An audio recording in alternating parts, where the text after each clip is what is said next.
Hello and Assalamu alaikum. Welcome back to second lecture of React.js beginner to expert level course. Last episode में हमने सीखा what is React.js, what is create React app tool, create React app tool को use करते हुए कैसे आप React.js apps बना सकते हैं, React.js के building blocks जैसे कि components, state and props. इसके अलावा हमने एक बेसिक ओवरव्यू लिया ES6 का और आखिर में हमने सीखा कि किस तरह हम अपनी JS फाइल्स में स्टाइल्स ऐड कर सकते हैं। जो हमने प्रोजेक्ट बनाया था लास्ट लेक्चर में उसे मैंने कुछ क्लियर अप कर लिया है, कुछ एक्स्ट्रा कंपोनेंट्स जो बनाए थे वो मैंने क्लियर कर दिए हैं। app.js को मैंने क्लियर करके एक क्लास बना ली है। आप पॉज करके अपने पास भी ये काम कर सकते हैं। एट दिस पॉइंट आपके पास app.js में एक क्लास कंपोनेंट होना चाहिए। ऑलराइट, सो यहाँ पे हम बनाएंगे एक बेसिक सी काउंटर ऐप और उसके थ्रू हम सीखेंगे सारे कॉन्सेप्ट्स। फॉर स्टार्ट हम अपनी एप्लीकेशन में 3 एलिमेंट्स ऐड करेंगे, एक पी टैग जिसके अंदर हम लिख देंगे काउंटर और इसके अलावा 2 बटन्स, एक इंक्रीमेंट और एक डिक्रीमेंट ऑफ काउंटर के लिए। ऐप को रन करते हैं यहाँ से टर्मिनल में जाके npm start and enter. Here we are, we have a counter, we have increment button, we have decrement button. अब जरा इसमें थोड़ी सी स्टाइलिंग डालते हैं। Let's give it a class name. से क्लास नेम दे देते हैं काउंटर और इन बटन्स को हम थ्रू डिफरेंट प्रॉपर्टीज स्टाइल कर लेंगे। Let's go to app.css. Let's clear the CSS that's here and write counter और इसे कर दे आप text align center. Let's give it width of 500 pixels. Margin को ऑटो कर देते हैं।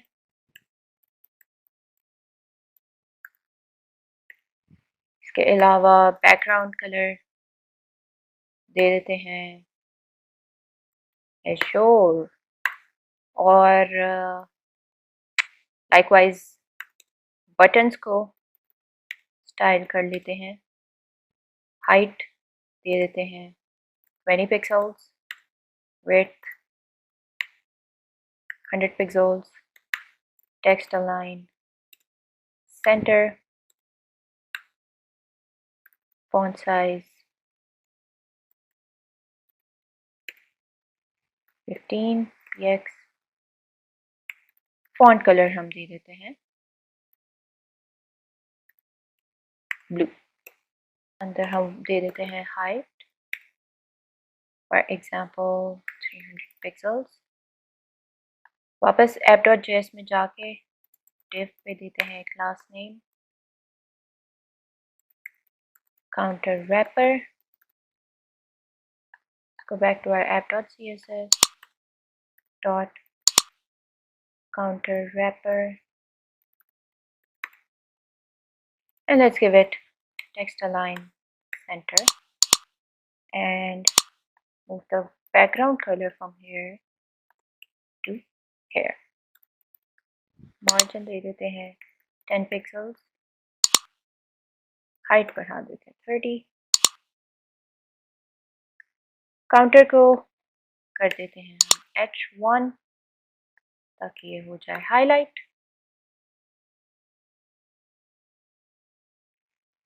And that's basically about it. Okay, अब हमें क्योंकि काउंटर का काउंट भी दिखाना है तो यहाँ पे हम ऐड कर देते हैं एक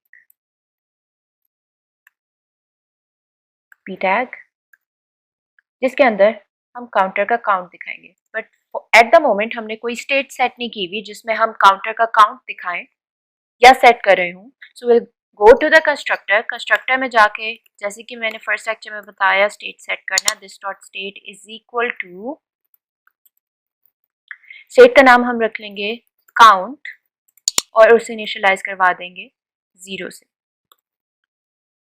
सो यहाँ पे हमारे पास आ जाएगी this dot state dot counter count and now you can see we have 0 है। काउंट को भी थोड़ा सा स्टाइल कर लेते हैं। Let's give it a class name, call it count and let's go back to app.css। इसमें हम लिखेंगे count और font size दे देंगे about 40 pixels। कलर इसका हम कर देंगे red। Okay, we can make the font size lot bigger। थोड़ा सा बड़ा कर लेते हैं। काउंटर पे से हम विड्थ और हाइट हटा देते हैं, सब हमने रैपर पे लगा दी है और ये हमारा बन गया है काउंटर का यूआई। ओके, अब हम इंक्रीमेंट डिक्रीमेंट पे क्लिक कर रहे हैं तो कुछ भी नहीं हो रहा बिकॉज हमने इनके इवेंट्स को हैंडल नहीं किया हुआ, ऑन क्लिक इवेंट को हैंडल नहीं किया हुआ। तो सबसे पहले हम देखेंगे इवेंट हैंडलिंग। बटन्स पे सबसे पहले हम लगाएंगे ऑन क्लिक मेथड।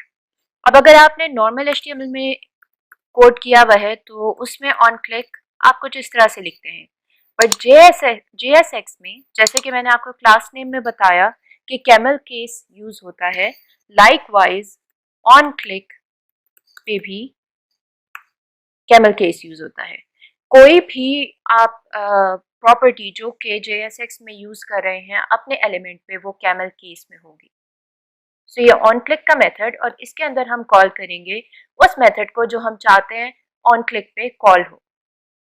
तो एक यहाँ पे मेथड बना लेते हैं, इंक्रीमेंट काउंट इक्वल टू, इसी तरह एक बना लेते हैं डिक्रीमेंट काउंट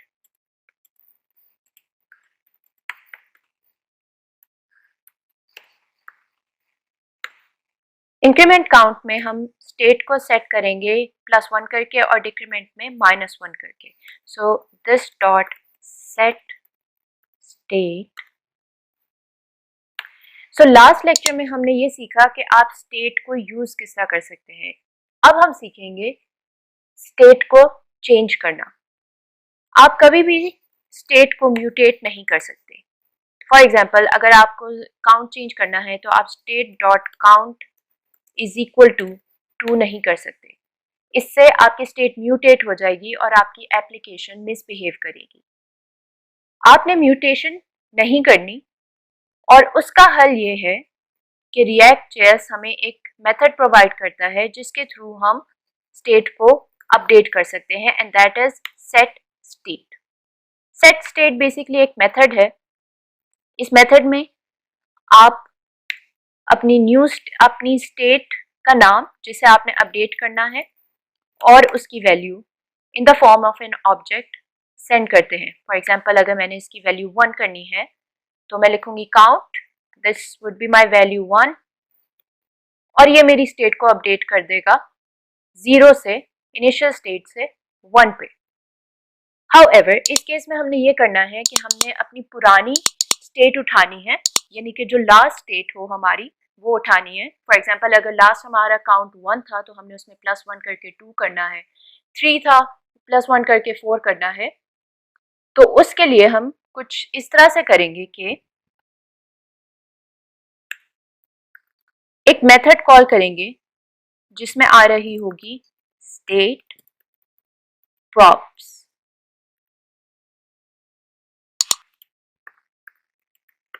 इस मेथड के अंदर फिर हम, अब हमारे केस में हमें काउंट की प्रीवियस वैल्यू चाहिए और उसमें हमने +1 करना है, तो उसका तरीका कुछ यूं होगा।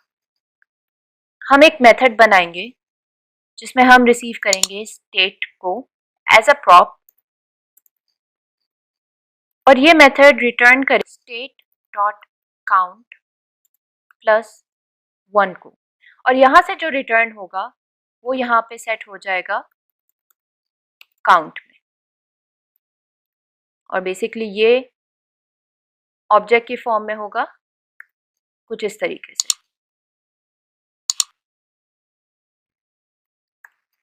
Sorry, like that.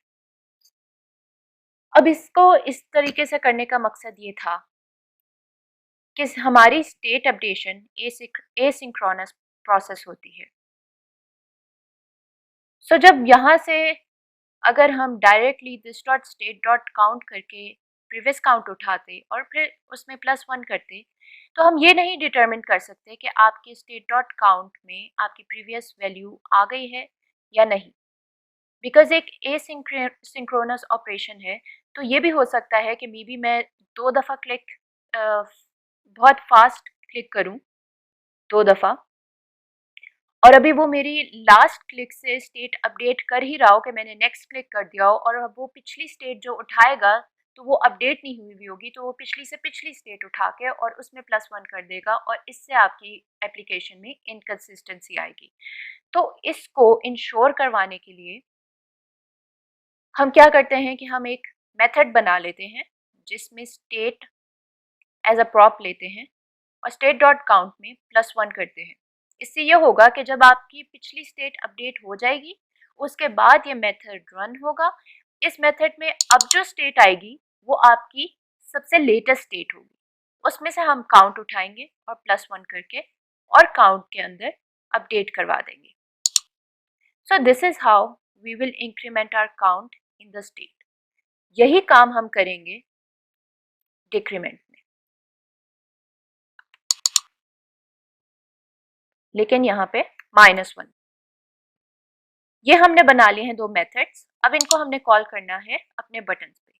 So on click पे हम कॉल करेंगे this dot increment count increment button के लिए, और आपने नोट करना है कि यहाँ पे मैं कॉल नहीं कर रही अपने मेथड को, बल्कि उसका रेफरेंस पास कर रही हूँ। अगर मैं यूँ करूँगी तो मेरा मेथड डायरेक्टली कॉल होगा और एप्लीकेशन जो है वो इन्फिनिट लूप में चली जाएगी, क्योंकि खुद ब खुद ये कॉल हो रहा होगा विदाउट ऑन क्लिक। यहाँ पे स्टेट अपडेट हो रही होगी, फिर रेंडर हो रहा होगा, फिर कॉल होगा, फिर रेंडर होगा, और इस तरह आपकी ऐप क्रैश कर जाएगी। तो आपने यहाँ पे सेंड करना है reference of your on click handler. अब चलते हैं वापस अपनी एप्लीकेशन पे और देखते हैं कि ये काम कर रहा है या नहीं। ऑलराइट, तो ये तो था कॉन्सेप्ट इवेंट हैंडलिंग का। अब चलते हैं लाइफ साइकिल मेथड्स की तरफ। ये बहुत इंपॉर्टेंट टॉपिक है और इसे समझना बेहद ज़रूरी है। ये एक डायग्राम है जो कि मैंने रिएक्ट के ऑफिशियल डॉक्यूमेंटेशन से उठाई है, और ये बहुत ही कॉम्पैक्ट और एक्सप्लेनेटरी है। अगर आप इसमें नोट करें तो हमारे पास 3 फेजेस डिफाइंड है: mounting, updating and unmounting. Mounting basically is the birth of the component, updating growth of the component, unmounting is the death of the component.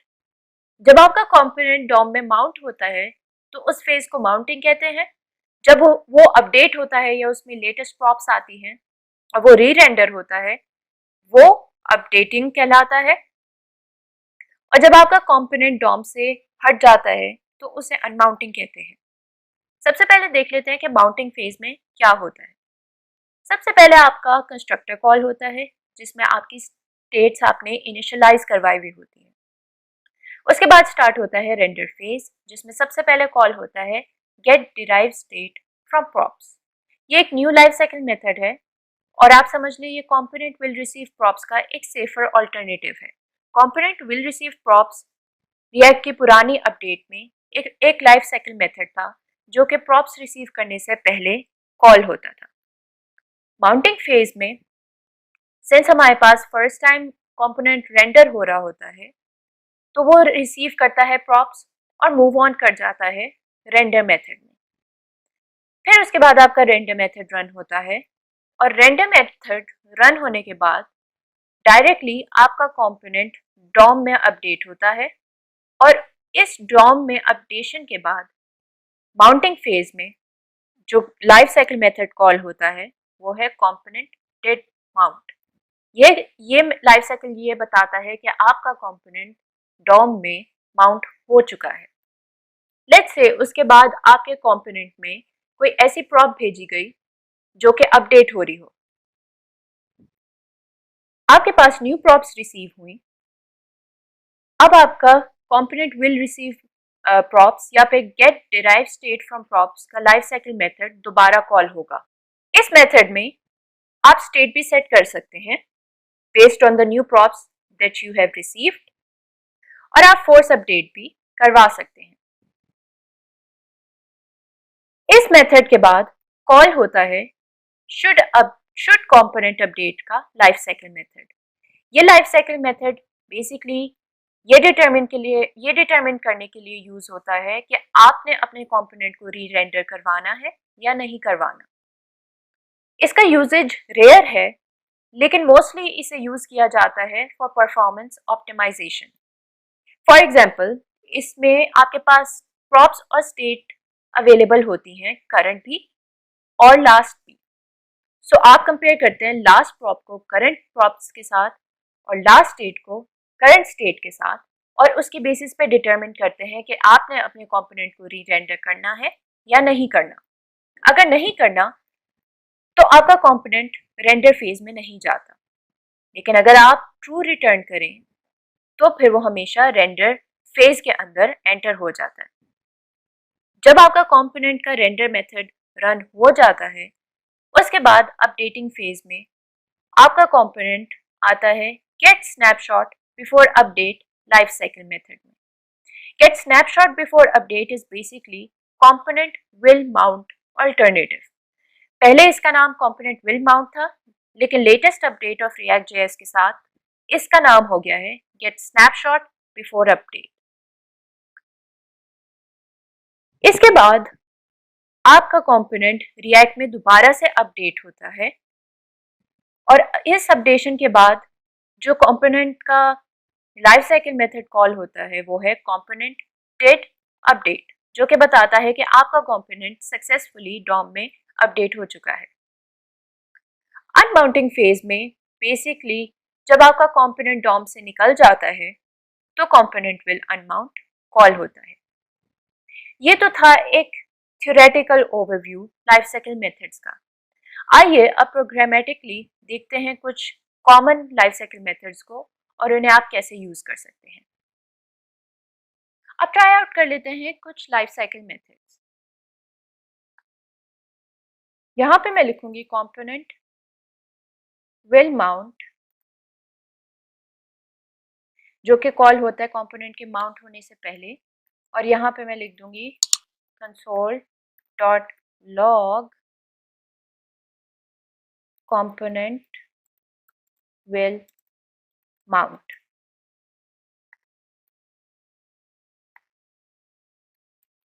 उसके बाद मैं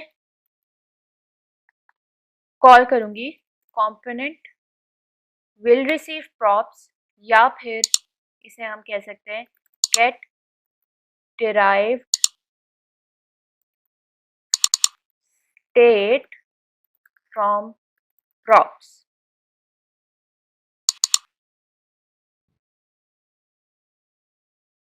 और ये है स्टैटिक।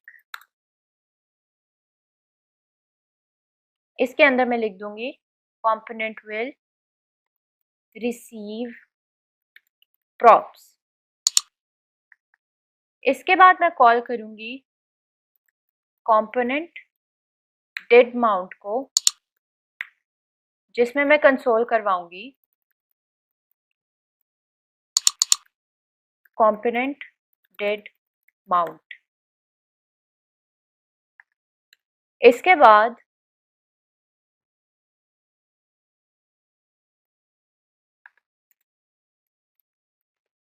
मैं कॉल करवाऊंगी शुड कंपोनेंट अपडेट को,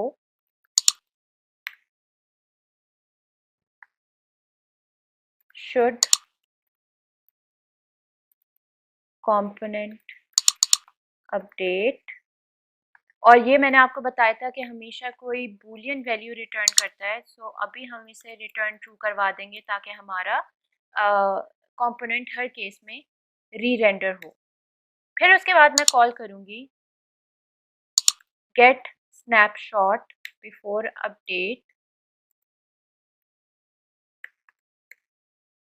और ये मेथड हमारा रिसीव करता है, इसे कॉल करूँगी मैं प्रीवियस स्टेट, और ये हो जाएगी प्रीवियस प्रॉप्स, और यहाँ पे हम कंसोल करवा देंगे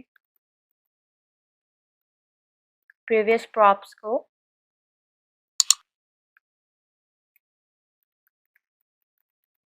और यहाँ पे हम कंसोल साथ ही करवा देंगे।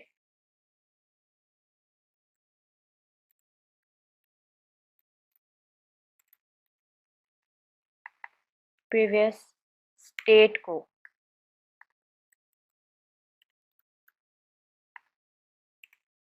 कंसोल एक और लगा देंगे जिससे पता चले कि get snapshot before update is called. इसके बाद हम कॉल करेंगे कंपोनेंट डिड माउंट को और इसमें कॉल करेंगे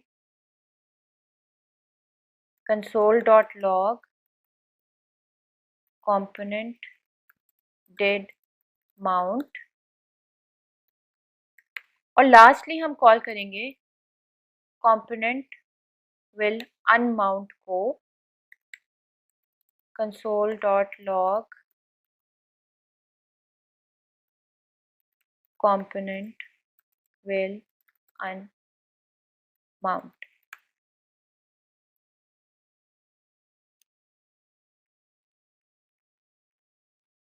ओके, यहाँ पे ये एक हमें वार्निंग दे रहा है, इसलिए ये बेहतर होता है कि आप टर्मिनल खोल के रखें।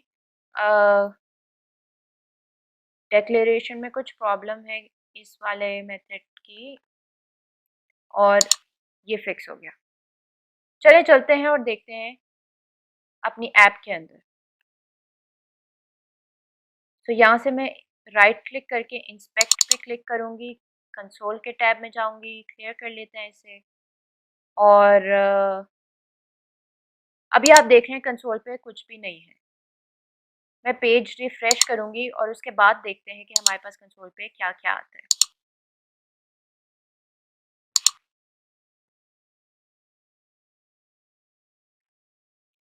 सो इन वार्निंग्स को हटा के अगर आप देखें तो हमारे पास, या फिर यहाँ पे अगर आप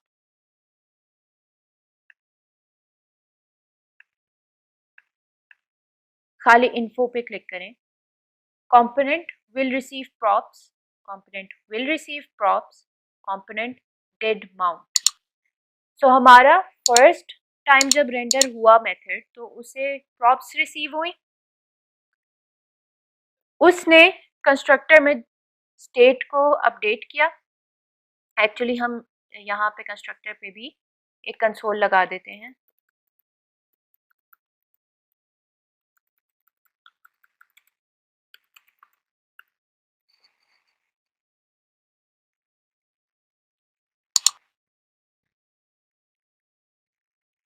कि डिराइव स्टेट फ्रॉम प्रॉप्स में भी हमारे पास प्रॉप्स आ रही होती हैं।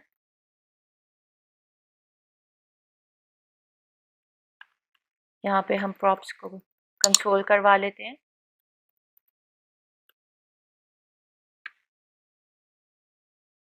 ऑलराइट, कंस्ट्रक्टर कॉल हुआ, उसके बाद इसने प्रॉप्स को प्रिंट किया, कंपोनेंट विल रिसीव प्रॉप्स, और फिर कंपोनेंट माउंट हो गया। ये तो था फर्स्ट टाइम। अब हम अपना कंसोल क्लियर करते हैं और क्लिक करते हैं इंक्रीमेंट पे। इंक्रीमेंट से क्या होगा कि हमारे कंपोनेंट की स्टेट अपडेट होगी, तो हमारा कंपोनेंट अपडेटिंग वाले फेज में एंटर हो जाएगा। तो उस फेज में देखते हैं कि कौन कौन से लाइफ साइकिल मेथड्स कॉल होते हैं। कंपोनेंट ने प्रॉप्स रिसीव की, शुड कंपोनेंट अपडेट में गया, प्रीवियस प्रॉप्स उठाई, प्रीवियस स्टेट उठाई, एम्प्टी थी। एक्चुअली यहाँ पे हमने एक ये काम किया है कि ये होती है आपकी प्रीवियस प्रॉप्स और ये होती हैं आपकी प्रीवियस स्टेट।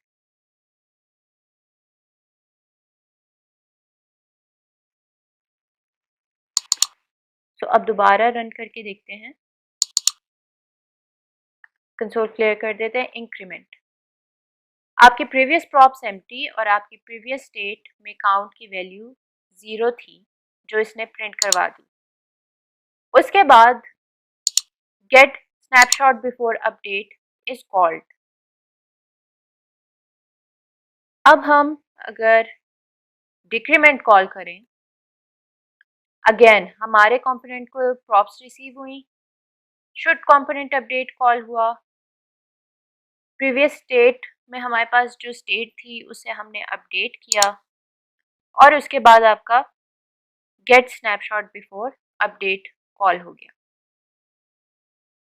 तो ये तो था ओवरव्यू आपको दिखाने के लिए कि कौन से फेज पे कौन से लाइफ साइकिल मेथड्स कॉल होते हैं।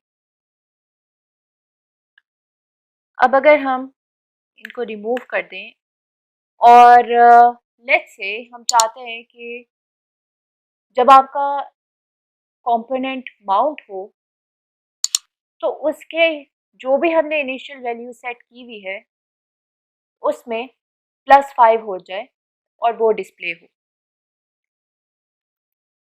तो लेट्स से मैं कंपोनेंट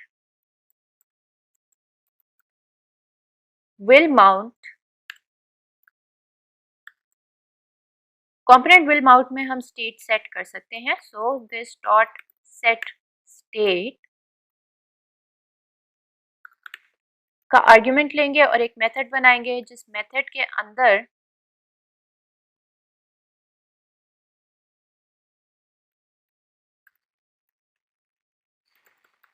काउंट को हम स्टेट डॉट काउंट +5 कर देंगे। अब यहाँ पे एरर जो आ रहा है ये हमने एक एक्स्ट्रा ब्रेसेस लगा लिए और इस तरीके से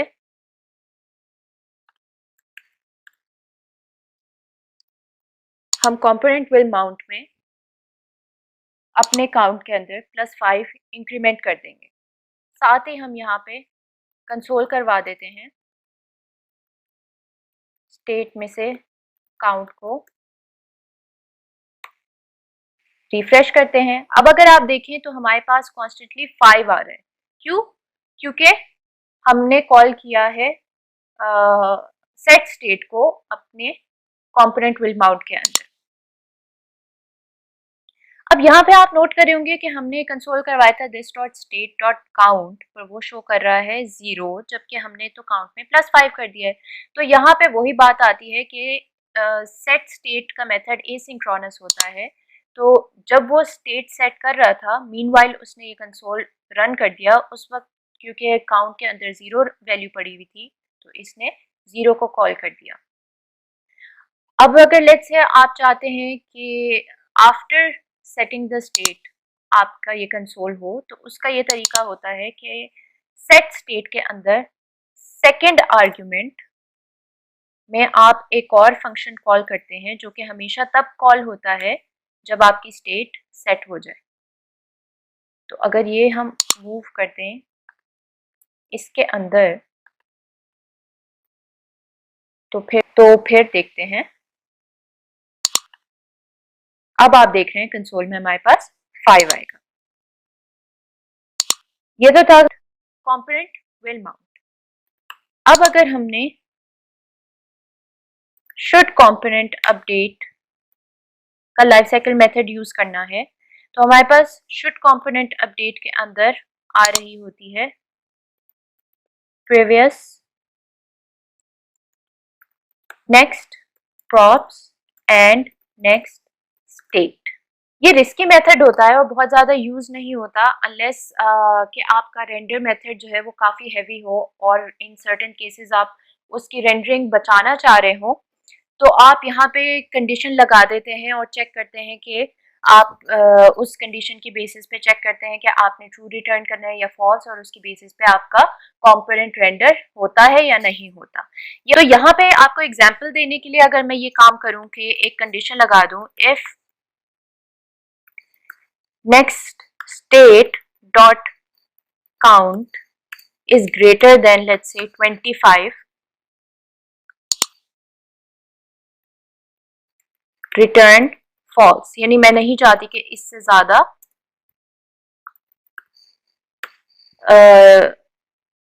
इंक्रीमेंट हो, एल्स आप रिटर्न करवा दें ट्रू। अब देखते हैं यही बिहेवियर और यहाँ पे लेट्स से मैं इंक्रीमेंट करवा देती हूँ बाय 5 और डिक्रीमेंट भी करवा देती हूँ बाय 5। अब यहाँ पे हम इंक्रीमेंट करवाते हैं। अब आप देख सकते हैं कि 25 के बाद मैं जितनी दफ़ा भी क्लिक कर रही हूँ वो अपडेट नहीं हो रहा, और इसकी रीज़न ये है कि मैंने यहाँ पे रेंडरिंग को स्टॉप किया हुआ है with should component update method. ये तो थे कुछ इंपॉर्टेंट लाइफ साइकिल मेथड्स। बाकी मेथड्स जो है वो रेयरली यूज़ होते हैं, इसलिए उन्हें मैंने कवर नहीं किया, और ये ही ज़्यादा यूज़ होने वाले लाइफ साइकिल मेथड्स हैं। अब मूव करते हैं नेक्स्ट कॉन्सेप्ट पे। सो मैं यहाँ पे अपने app.js को क्लियर करूँगी, इसमें से स्टेट और कंसोल्स भी क्लियर कर दूँगी, और रेंडर मेथड में से JSX को भी निकाल देते हैं और अपने रिजल्ट कंपोनेंट को भी यहाँ से डिलीट कर देते हैं, और app.css में जो हमने CSS लिखी थी उसे भी डिलीट कर देते हैं। यहाँ पे हमने ऐप के अंदर कुछ प्रॉप भेजी थी वो भी डिलीट कर देते हैं। अब वापस आते हैं app.js में। अब हम एक छोटी सी सर्च एप्लीकेशन बनाएंगे जिसमें एक होगी इनपुट, आप उसमें जो भी लिखेंगे उसके बेसिस पे आपको सजेशन लिस्ट जो है वो शो हो जाएगी based on whatever is written in the input field. यहाँ पे हम क्रिएट करेंगे एक न्यू फाइल जिसका नाम हम रख देंगे searchable_list.js। इस फाइल के अंदर हम बनाएंगे एक फंक्शनल कंपोनेंट। बेसिकली ये सर्चेबल लिस्ट हमारा रूट कंपोनेंट होगा। सो बेसिकली यहाँ पे हम एज्यूम कर सकते हैं कि हमारे पास एक सर्च इनपुट होगी और इसके अलावा एक लिस्ट होगी, तो हम हाइपोथेटिकल दो कंपोनेंट्स बना लेते हैं और फिर आगे जाके हम उन दोनों कंपोनेंट्स को इम्प्लीमेंट करेंगे। एक कंपोनेंट हो जाएगा सर्च और एक कंपोनेंट हो जाएगा सर्च लिस्ट।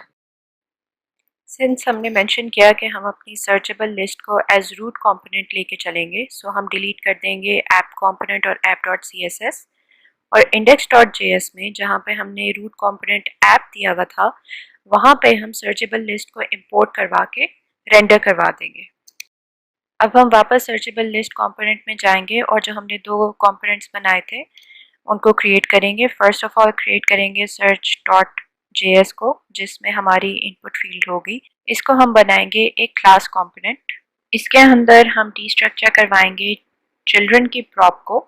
चिल्ड्रन में बेसिकली हम सेंड करेंगे इनपुट फील्ड का लेबल कह सकते हैं आप, या जो भी हमने टेक्स्ट शो करना होगा इनपुट फील्ड के साथ वो हम एज चिल्ड्रन प्रॉपर्टी इसमें सेंड करेंगे, और रिटर्न के अंदर हम एक इनपुट एलिमेंट बना लेंगे जिसके अंदर हम अपना टेक्स्ट ऐड कर सकते हैं। साथ ही हम चिल्ड्रन की प्रॉप को भी रेंडर करवा लेंगे। इनपुट फील्ड में हम टाइप देंगे टेक्स्ट और साथ ही एक प्लेस होल्डर रख लेंगे। यहाँ पे हमारे पास एरर आ रहा है क्योंकि हमने अपने दोनों एलिमेंट्स को किसी चीज़ में इनरैप नहीं किया, तो यहाँ पे हम इसे इनरैप करेंगे फ्रेगमेंट से।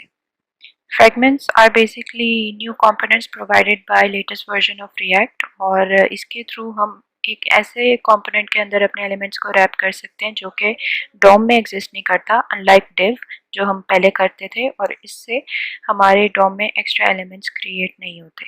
फ्रेगमेंट्स को आप शॉर्ट नोटेशन में भी लिख सकते हैं जैसे कि मैंने लिखा है, और इसी तरह आप इस तरह की नोटेशन भी यूज़ कर सकते हैं जिसमें आप एम्प्टी एरोज़ के अंदर फ्रेगमेंट का कीवर्ड लिखें, और इसी तरह इनक्लोजिंग एरोज़ के अंदर भी फ्रेगमेंट का कीवर्ड लिखें और वो इसी के इक्वल होगा। अब यहाँ पे हम एक हैंडलर ऐड करेंगे for every time user enter something in the input field. जब भी वो कुछ एंटर करेगा तो ये हैंडलर रन होगा। इसका नाम हम रख लेते हैं हैंडल इनपुट चेंज, और ये ऑन चेंज के इवेंट पे कॉल होगा। अब हम इस हैंडलर के मेथड को क्रिएट कर लेंगे जो कि रिसीव करेगा वैल्यू जो कि आ रही होगी हमारे इनपुट फील्ड से, और इस वैल्यू को हम सेट करवा देंगे अपनी स्टेट में। स्टेट का नाम रख लेते हैं सर्च वर्ड जो कि इक्वल हो जाएगी इस वैल्यू के। अब इस सर्च वर्ड स्टेट को हम अपने कंस्ट्रक्टर में इनिशियलाइज करवा देते हैं। इनिशियलाइज हम इसे एम्प्टी स्ट्रिंग से करवा लेते हैं। अब हम कंपोनेंट को एक्सपोर्ट करवा लेंगे, एक्सपोर्ट डिफॉल्ट सर्च, और इसे इंपोर्ट करवा लेंगे सर्चेबल लिस्ट में। अब हम सर्च कंपोनेंट के अंदर लेबल जो हमने इनपुट फील्ड के साथ शो करवाना है वो सेंड करेंगे। अब हम एक न्यू फाइल क्रिएट करेंगे जिसका नाम हम रख देंगे searchlist.js। सर्च लिस्ट को हम बनाएंगे एक फंक्शनल कंपोनेंट। यहाँ पे हम प्रॉप्स की जगह डीस्ट्रक्चर करके लिख देंगे जो हमने लिस्ट की प्रॉप भेजनी है वो, क्योंकि ये लिस्ट का कंपोनेंट है तो इसमें प्रॉप लिस्ट आ रही होगी। रिटर्न हम करवाएंगे इसी लिस्ट पे मैप करके। मैप फंक्शन हमने ES6 में देखा था और ये बेसिकली ये मैप फंक्शन रिटर्न कर रहा होगा कुछ एलिमेंट्स जो कि हमारी लिस्ट के आइटम्स होंगे। अब ये आइटम्स इंटरैक्ट होंगे किसी HTML एलिमेंट में जो कि मैंने एक UL एलिमेंट बना लिया है। उसके अंदर मैं अपनी इस लिस्ट को रख दूंगी और इसके अंदर सारे आइटम्स आ जाएंगे जो मैंने डिस्प्ले करने हैं। अभी हमने लिस्ट सेंड नहीं करवाई सर्च लिस्ट के इस कंपोनेंट के अंदर। अब हम सर्च लिस्ट को एक्सपोर्ट करेंगे। यहाँ पे जो मैंने आइटम डॉट नेम लिखा है ये हाइपोथेटिकली लिखा है। अब हम सर्चेबल लिस्ट के अंदर जाएंगे और इंपोर्ट करेंगे सर्च लिस्ट के कंपोनेंट को और इसके अंदर भिजवा देंगे एक प्रॉप लिस्ट की। फिलहाल ये लिस्ट एम्प्टी ही भेजेंगे हम और इन दोनों एलिमेंट्स को रैप कर देंगे हम फ्रैगमेंट के कंपोनेंट के अंदर। उसके बाद हम सर्चेबल लिस्ट को एक्सपोर्ट करवा देंगे।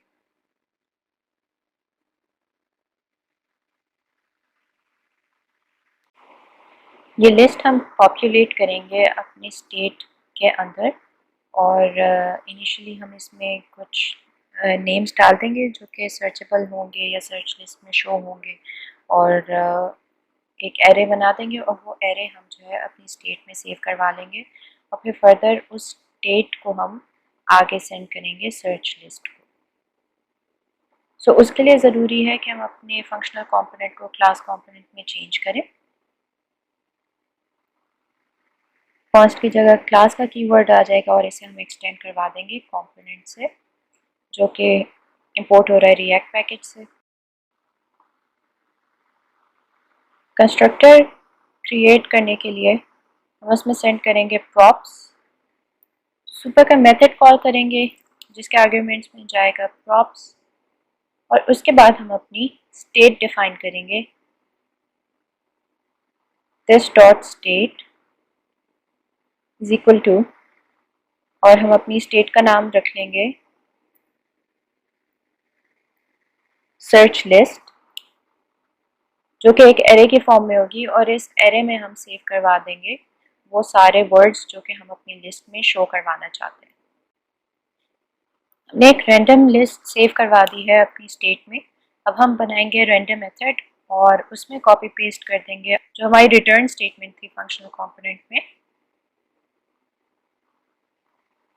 एम्प्टी लिस्ट के बजाय सेंड कर देंगे this dot state dot search list और अब हम जाएंगे सर्च लिस्ट के कंपोनेंट में और वहाँ पे कॉन्स्ट की जगह डिफ़ॉल्ट लिख देंगे और आइटम डॉट नेम की जगह आइटम लिख देंगे और अब हम जाएंगे टर्मिनल में और लिखेंगे npm start एंटर। यहाँ पे हमारे पास आ रहा है एरर, हमने इक्वल की जगह लगाना है कॉलन और अब रन करके देखते हैं। आप देख सकते हैं हमारे पास इनपुट फील्ड भी आ रही है, कीवर्ड भी आ रहा है और लिस्ट के आइटम्स भी सारे शो हो रहे हैं। अब हम कुछ स्टाइलिंग दे देते हैं। फ्रैगमेंट को कन्वर्ट करेंगे डिव में और इसको एक क्लास नेम दे देते हैं लिस्ट रैपर का। लिस्ट रैपर का एल हम स्मॉल कर देंगे क्योंकि by convention class name small letter से स्टार्ट होते हैं। एक फाइल क्रिएट करेंगे सर्चेबल लिस्ट डॉट CSS जिसमें हम अपनी सारी CSS लिखेंगे और फिर उसे फर्दर आगे फाइल्स में इंपोर्ट करवाएंगे। अब हम सर्चेबल लिस्ट में इस फाइल को इंपोर्ट करवाएंगे। यहाँ पे हम ऐड करेंगे .css। अब हम CSS फाइल में जाएंगे और पेस्ट कर देंगे कुछ कस्टम स्टाइल्स जो मैंने तैयार करके रखे हैं लिस्ट रैपर, लिस्ट और li एलिमेंट के। अब हम जाएंगे सर्च लिस्ट एलिमेंट में और इंपोर्ट करेंगे अपनी CSS फाइल को। जहाँ पे मैंने ये क्लास नेम डिफाइन किया हुआ है लिस्ट, जिसका स्टाइल मैंने CSS फाइल में। सो अब आप देख सकते हैं कि हमारे पास एक सिंपल सा इंटरफेस तैयार हो गया है सर्च लिस्ट का। इस सर्च लिस्ट में हमारे पास लिस्ट के आइटम्स भी सारे शो हो रहे हैं और इनपुट फील्ड भी है। अब इसमें हम डालेंगे मेन फंक्शनैलिटी, यानी कि जब आप कोई वर्ड लिखें तो उससे रिलेटेड फ़िल्टर हो के आपके पास लिस्ट ऑफ वर्ड शो हो जाए। उसके लिए हम वापस जाएंगे अपने कोड। यहाँ पे हम सीखेंगे लिफ्टिंग स्टेट अप के कॉन्सेप्ट को। इस कॉन्सेप्ट के हिसाब से अगर दो सिबलिंग्स जो है एक ही स्टेट यूज़ करना चाह रही हों, तो हम सिबलिंग से स्टेट उठा के एक पेरेंट कंपोनेंट बनाते हैं और उस पेरेंट कंपोनेंट में हम वो स्टेट सेट कर देते हैं ताकि वो स्टेट दोनों चिल्ड्रन को अवेलेबल हो जाए और दोनों सिबलिंग्स उसे साइमल्टेनियसली यूज़ कर सकें। सो हमारे अपने केस में अगर हम देखें तो हमारे पास सर्च कीवर्ड जो है वो सर्च डॉट JS के अंदर हमने स्टेट में सेट किया हुआ है, जबकि अब हम देख रहे हैं कि सर्च लिस्ट को भी सर्च कीवर्ड की ज़रूरत पड़ेगी, क्योंकि बेस्ड ऑन दैट कीवर्ड जो है वो फ़िल्टर आउट करेगा कि उसने कौन सी वर्ड्स दिखाने लिस्ट में से और कौन से नहीं दिखाने। सो यहाँ पे हम लिफ्टिंग स्टेट अप का कॉन्सेप्ट यूज़ करेंगे। आइए देखते हैं कोड में। अब हम सर्च डॉट JS से सर्च वर्ड की स्टेट कॉपी करेंगे और पेस्ट कर देंगे सर्चेबल लिस्ट के कंपोनेंट की स्टेट के कंस्ट्रक्टर के अंदर, और इस कंपोनेंट को हम बना देंगे वापस से फंक्शनल कंपोनेंट, क्योंकि इसके अंदर जो हमने हैंडलर डिफाइन किया हुआ है वो भी हम कॉपी कर देंगे सर्चेबल लिस्ट के अंदर। सर्च कंपोनेंट के अंदर हम सेंड करेंगे अपना ये हैंडलर एज अ प्रॉप।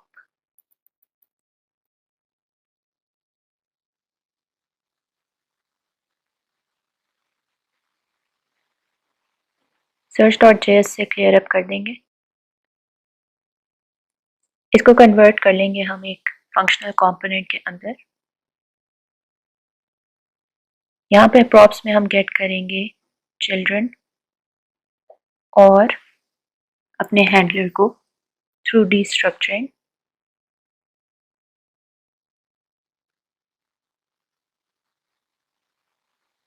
और यहाँ पे रिटर्न करवा देंगे अपनी JSX जो हमने पहले से डिफाइन की थी। यहाँ पे हम एरो ऐड करेंगे।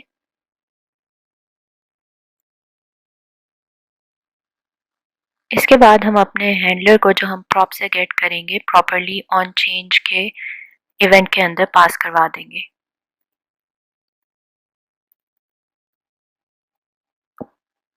सर्च लिस्ट कंपोनेंट को कंडीशनली रेंडर करवाएंगे बेस्ड ऑन द कंडीशन के जब हमारे पास सर्च वर्ड एग्जिस्ट करता हो सिर्फ तब हमारी लिस्ट शो हो, अदरवाइज लिस्ट ना शो हो। तो आप देख सकते हैं हमारी लिस्ट हिडन है क्योंकि कोई सर्च वर्ड इनपुट फील्ड में नहीं है।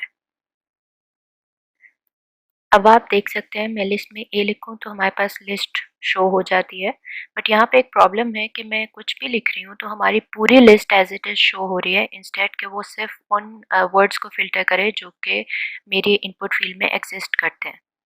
अब ये काम करवाने के लिए हम जाएंगे सर्च डॉट JS में और वहाँ पे वैल्यू एट्रीब्यूट पास करेंगे अपनी इनपुट फील्ड को, जिसमें हम वैल्यू देंगे उस स्टेट की जो कि हम एज प्रॉप सेंड करवा रहे होंगे from searchable list to search dot JS।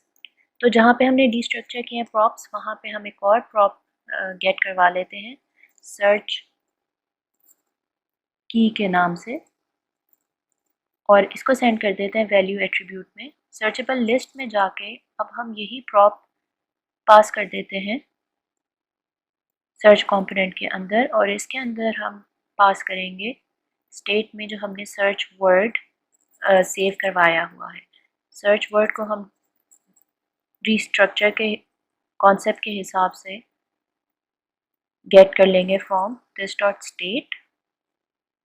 साथ ही अब आप नोट कर रहे होंगे कि यहाँ पे मैंने न्यू सर्च लिस्ट भी एक वेरिएबल है जो स्टेट से डीस्ट्रक्चर करवाया है। बेसिकली ये स्टेट मैं सेट करवा रही हूँ अपने हैंडलर में जो कि मेरा ऑन चेंज हैंडलर है। और मैं कर क्या रही हूँ कि मैं अपनी सर्च लिस्ट उठा रही हूँ स्टेट में से और उसमें से फ़िल्टर आउट कर रही हूँ वो वर्ड्स जो कि सर्च कीवर्ड से स्टार्ट होते हूँ। सो आइटम डॉट स्टार्ट विद में मैं लिख रही हूँ अपने करंट वर्ड का नाम या सर्च वर्ड का नाम, और उसकी बेसिस पे फ़िल्टर आउट होके न्यू सर्च लिस्ट बना रहा है जो कि मैं सेंड कर रही हूँ फिर फर्दर अपनी सर्च लिस्ट के कंपोनेंट को। अब हम वापस ब्राउज़र में जाके चेक करेंगे तो अब आप देख सकते हैं कि मैंने ए लिखा तो खाली वो वर्ड शो हुए जो ए से स्टार्ट होते हैं, ए पी से वो वर्ड शो हुए जो कि ए पी जिन में आता है। सो हमारी लिस्ट अब प्रॉपरली फंक्शन कर रही है। हमारा नेक्स्ट टॉपिक है प्रॉप टाइप्स। बेसिकली ये एक तरीका है टाइप चेकिंग का। जावास्क्रिप्ट हमें कुछ एक्सटेंशंस प्रोवाइड करता है जैसे कि फ्लो हो गया या टाइप स्क्रिप्ट हो गया जिसके थ्रू हम टाइप चेकिंग करवा सकते हैं, लेकिन रिएक्ट में हम प्रॉप टाइप्स के थ्रू भी टाइप चेकिंग करवा सकते हैं। टाइप चेकिंग बेसिकली एक तरीका होता है जिसके थ्रू हम ये इंश्योर कर सकते हैं कि जो भी हम प्रॉप्स किसी कंपोनेंट के अंदर भेज रहे हैं उनकी वही टाइप हो जिस टाइप के प्रॉप्स हमें चाहिए। ये मैंने रिएक्ट डॉक्यूमेंटेशन का एक लिंक खोला हुआ है जिसमें उन्होंने थॉरली एक्सप्लेन किया हुआ है कि हम प्रॉप टाइप्स किस तरह यूज़ कर सकते हैं और हमारे पास कौन कौन सी टाइप्स अवेलेबल हैं। ऑलमोस्ट सारी टाइप्स जो हैं वो हमारे पास अवेलेबल हैं और हम इस प्रॉप टाइप्स के थ्रू चेक करवा सकते हैं। तो आए विद एन एग्जांपल हम ये चीज़ करके देखते हैं अपने कोड में। सो सर्च के कंपोनेंट में हम 3 प्रॉप्स सेंड करवा रहे हैं, चिल्ड्रन और एक हमारा हैंडलर है और एक सर्च की है। सबसे पहले हम इंपोर्ट करवाएंगे प्रॉप टाइप्स के पैकेज को। ये बिल्ट इन पैकेज है, हमें इंस्टॉल नहीं करना पड़ता, रिएक्ट के साथ आता है।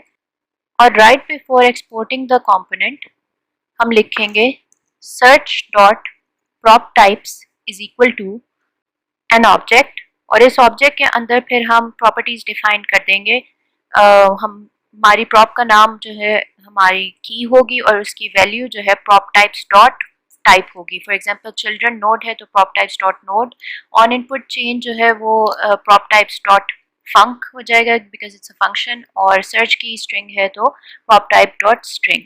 इस तरह से हमने तीनों प्रॉप्स की टाइप्स को डिफाइन कर दिया। अब हम अपने सर्च लिस्ट के कंपोनेंट के अंदर भी यही काम करेंगे और प्रॉप टाइप सेट करेंगे। सर्च लिस्ट के कंपोनेंट में हम सेंड कर रहे हैं लिस्ट जिसकी टाइप होगी एरे। तो हम लिखेंगे लिस्ट और उसके आगे प्रॉप टाइप्स डॉट एरे।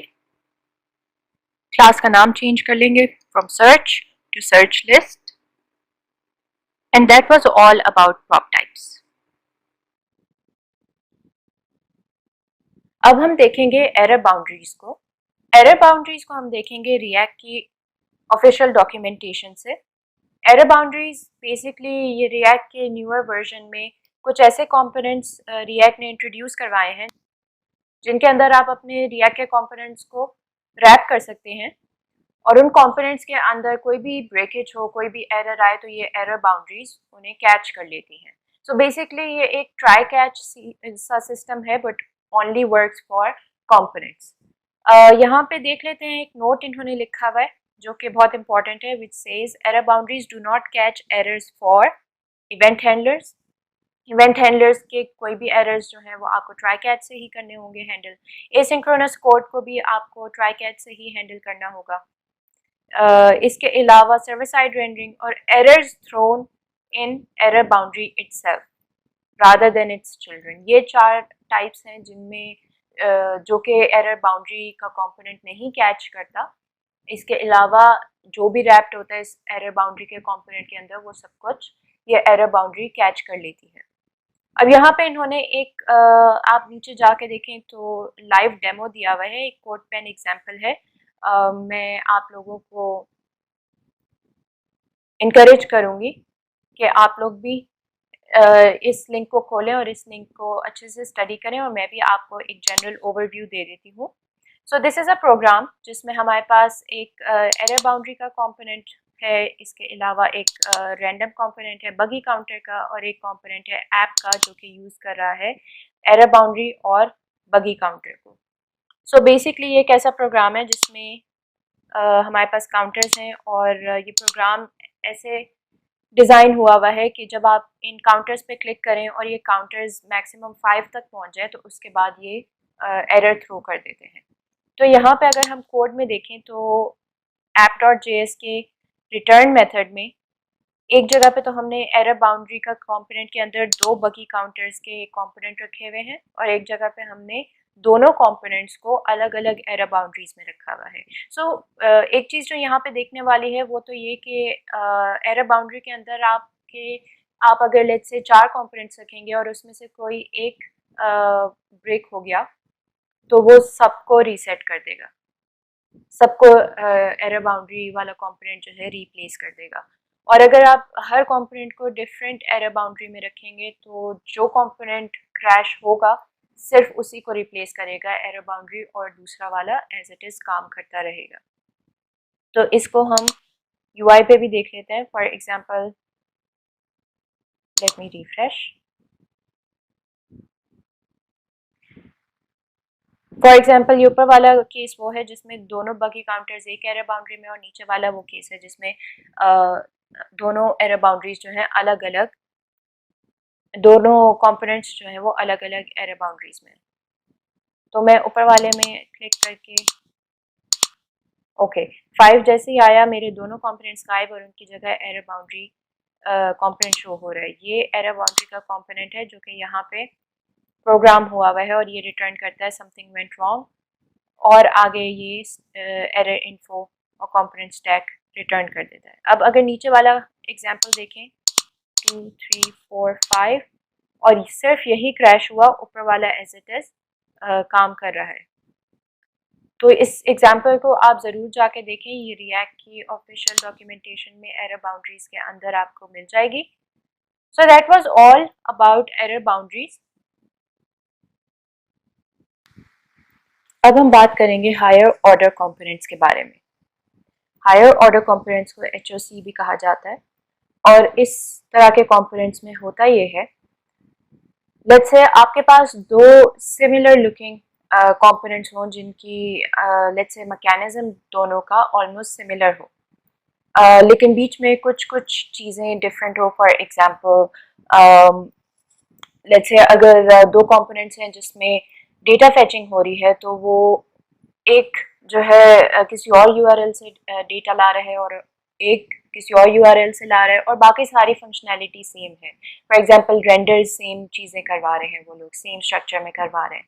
तो it only makes more sense कि आप उन दोनों को मर्ज करके और एक ऐसा कॉमन कंपोनेंट बना लें जिसके आर्ग्यूमेंट्स में अगर एक और कंपोनेंट सेंड किया जाए तो वो सिमिलर लुकिंग कंपोनेंट को वापस आपको रिटर्न करवा दे जो कि आप रेंडर करवा दें। तो बेसिकली हायर ऑर्डर कंपोनेंट्स वो कंपोनेंट्स होते हैं जो कि आर्ग्यूमेंट में एक कंपोनेंट रिसीव करते हैं और वापस भी एक कंपोनेंट ही रिटर्न करते हैं। और इस हायर ऑर्डर कंपोनेंट के अंदर मे बी आपकी प्रॉप्स की ट्रांसलेशन हो रही हो या कोई एडिशनल प्रॉप्स ऐड हो रही हो। बेसिकली हायर ऑर्डर कंपोनेंट आपने जो आर्ग्यूमेंट में कंपोनेंट भेजा होता है उसे चेंज नहीं करता, उसमें मे बी वो कुछ एडिशन कर दे, मे बी कुछ उसकी प्रॉप्स को ट्रांसलेट कर दे, कुछ एडिशनल प्रॉप्स ऐड कर दे, बट वो ओरिजिनल कंपोनेंट को चेंज नहीं करता। So this is higher order component. अब चलते हैं कोड की तरफ और एक छोटा सा प्रोग्राम बनाते हैं जिससे आपको हायर ऑर्डर कंपोनेंट्स समझ आ जाएंगे। तो हम अपनी स्क्वायर वन से स्टार्ट करेंगे। हमारे पास एक ऐप कंपोनेंट है जो कि इस वक्त एम्प्टी है और लेट्स से हम एक सिंपल सा प्रोग्राम बनाएंगे। यहाँ पे मैं एक फोल्डर बनाती हूँ कंपोनेंट्स के नाम से और उसके अंदर मैं एक फाइल बना देती हूँ button.js और इसको मैं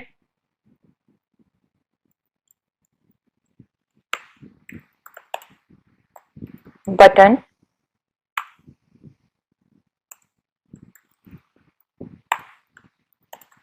एक फंक्शनल कंपोनेंट बना देती हूँ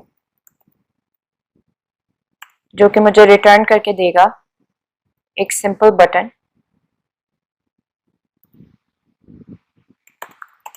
इसमें रैंडम टेक्स्ट डाल देते हैं और इस कंपोनेंट को एक्सपोर्ट करवा देते हैं।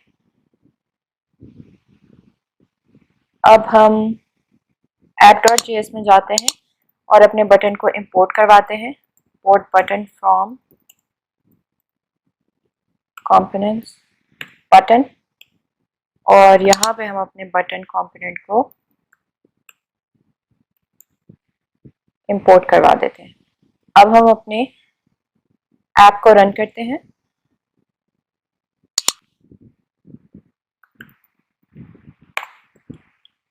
और हमारे पास एक बटन आ गया। अब इस पर हम थोड़ी सी स्टाइलिंग ऐड करते हैं। button.js में जाएंगे, यहाँ पे एक ऑब्जेक्ट लेते हैं स्टाइल का, और ये हमारा एक स्टाइल का ऑब्जेक्ट बन गया। अब इस स्टाइल को हम इस बटन पे अप्लाई कर देते हैं।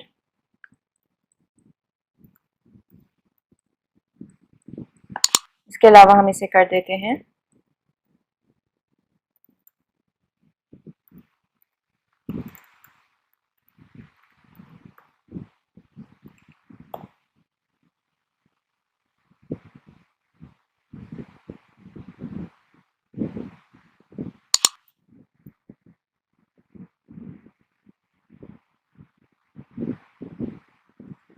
Style dot default. ये हमारे पास एक बटन आ गया। विड्थ हम इसको दे देते हैं 100 पिक्सल्स।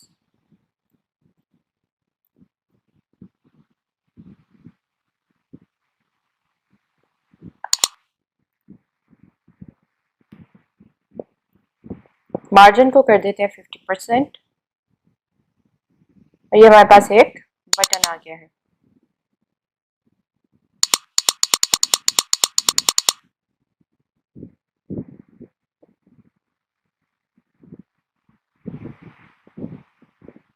लेकिन इस पे बैकग्राउंड कलर और ओके, यहाँ पे हम ग्रीन और वाइट को स्ट्रिंग्स में लिख देंगे। Now we have a button. Okay,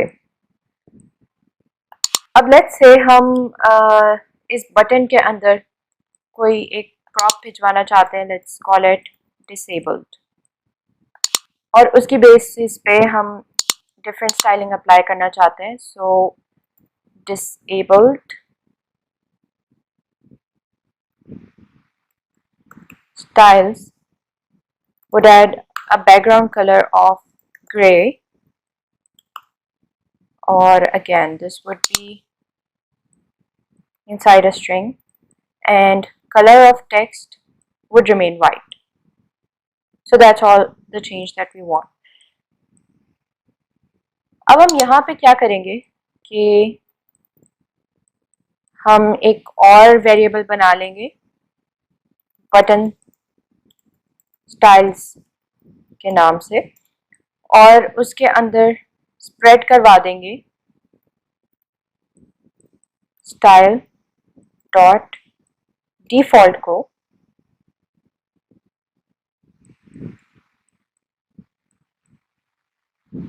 उसके बाद हम कंडीशन लगाएंगे कि if props dot disabled, actually इसे कॉन्स्टेंटली लेट रखेंगे क्योंकि इसमें हमें ऑल्ट्रेशन करनी है अब, और बटन स्टाइल्स के अंदर हम स्प्रेड करेंगे अगेन बटन स्टाइल्स और स्टाइल डॉट डिसेबल्ड को। तो इससे क्या होगा कि ये जो बटन स्टाइल्स हैं इन पे ऐड हो जाएंगे स्टाइल्स डॉट डिसेबल्ड, और सॉर्ट ऑफ ये बैकग्राउंड कलर जो है ग्रीन से ग्रे ओवरराइड हो जाएगा। बेसिकली ये हमने ES6 में स्प्रेड देखा था with array, so this is what we can do with objects as well. इससे हमारे ओरिजिनल स्टाइल्स जो हैं वो एज इट इज़ रहेंगे, म्यूटेट नहीं होंगे। हमने एक न्यू ऑब्जेक्ट बना लिया है स्प्रेड करके, जिसमें पहले हमारे पास डिफ़ॉल्ट प्रॉप्स आएंगी और अगर डिफ़ॉल्ट स्टाइल्स आएंगे, और अगर हमारे पास प्रॉप्स में डिसेबल्ड प्रॉप एग्जिस्ट करती है तो फिर इन्हीं स्टाइल्स में हम डिसेबल्ड के भी स्टाइल्स ऐड कर देंगे। सो नाउ यहाँ पे जो स्टाइल्स अप्लाई होंगे वो होंगे बटन स्टाइल्स। अब आप देख सकते हैं कि हमारा बटन डिसेबल हो गया। अब लेट्स से हमारे पास एक और बटन है जो कि इसी तरह डिसेबल प्रॉप भिजवाने पे अपने कुछ स्टाइल्स चेंज करना चाहता है, तो इट डजंट मेक सेंस कि हम एक और बटन बनाएं और उसमें भी यही सारी लॉजिक डालें। तो ये काम करने के लिए हम एक न्यू HOC बनाएंगे या हायर ऑर्डर कंपोनेंट बनाएंगे, जिसमें बेसिकली ये स्टाइल्स की मैनिपुलेशन हो रही होगी बेस्ड ऑन द प्रॉप, और उसको रिसीव हो रहा होगा एक कंपोनेंट, और जो रिटर्न कंपोनेंट होगा वो होगा विद न्यू स्टाइल्स। तो यहाँ पे एक और फोल्डर बना लेते हैं HOC के नाम से। इस पे एक न्यू फाइल बनाते हैं और उसे कह देते हैं स्टाइल रैपर, और स्टाइल रैपर हमारी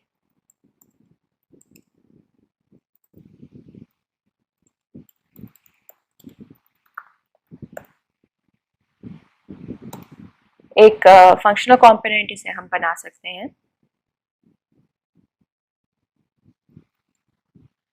इसको हम कह देते हैं कॉन्स्ट स्टाइल रैपर। ये लेगा एक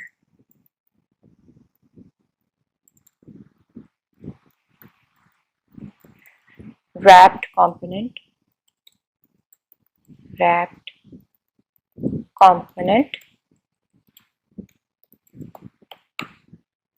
और रिटर्न करेगा एक और कंपोनेंट को। अब यहाँ पे हम एक और फंक्शन बना लेते हैं और इसे कह देते हैं स्टाइल्स ट्रांसफॉर्मर,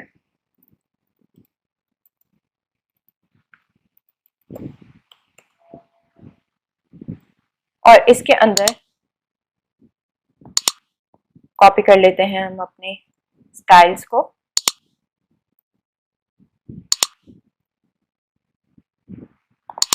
और यहाँ पे जो भी हमने मैनिपुलेशन की है उसको।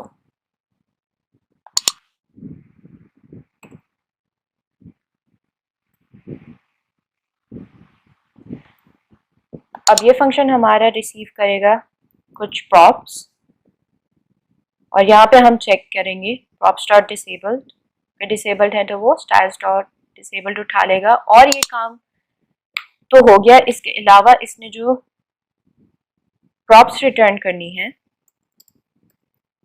वो होंगी न्यू प्रॉप्स, जिसमें हम स्प्रेड करवाएंगे प्रॉप्स को, और एडिशनली स्टाइल की प्रॉप जो कि गेट कर रही होगी बटन स्टाइल्स को, और ये रिटर्न हो जाएंगी न्यू प्रॉप्स। अब यहाँ पे हम इसे बनाएंगे एक फंक्शनल कंपोनेंट, और इस फंक्शनल कंपोनेंट को जो प्रॉप्स मिल रही होंगी यहाँ पे हम रिटर्न करेंगे रैप्ड कंपोनेंट को, जो कि अपनी आर्ग्यूमेंट्स में ले रहा होगा स्टाइल ट्रांसफॉर्मर से रिटर्न की गई प्रॉप्स को।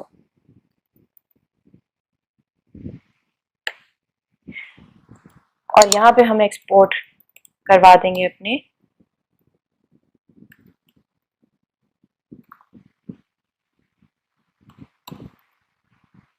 स्टाइल्स रैपर के कंपोनेंट को।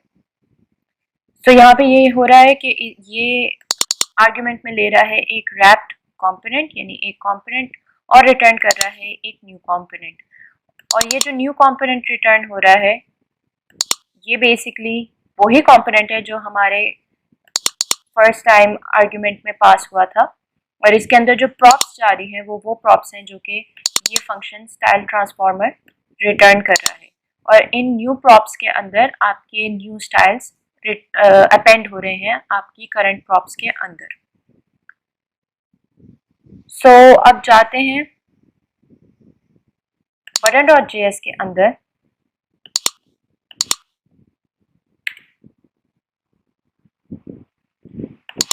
यहाँ पे कुछ करते हैं ऑल्टरेशंस और यहाँ पे कॉल करते हैं अपने स्टाइल रैपर HOC को।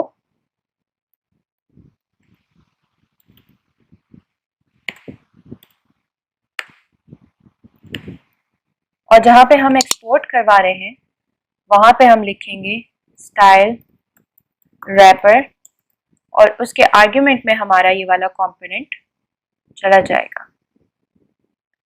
अब हम जाके देखते हैं button.js में स्टाइल रैपर के अंदर 924 पे क्या एरर आ रहा है। ओके, यहाँ पे हमने ये हटा देना। Okay, wrap component is not a function. यहाँ पे हमें ये कर्ली ब्रेसेस ओमिट करने हैं।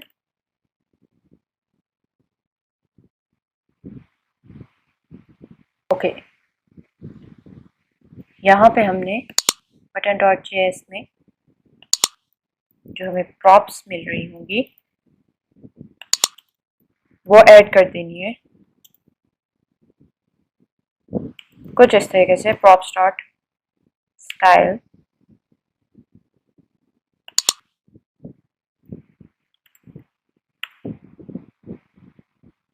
और यह आपके पास दोबारा से स्टाइल्स शो होना शुरू हो गए हैं।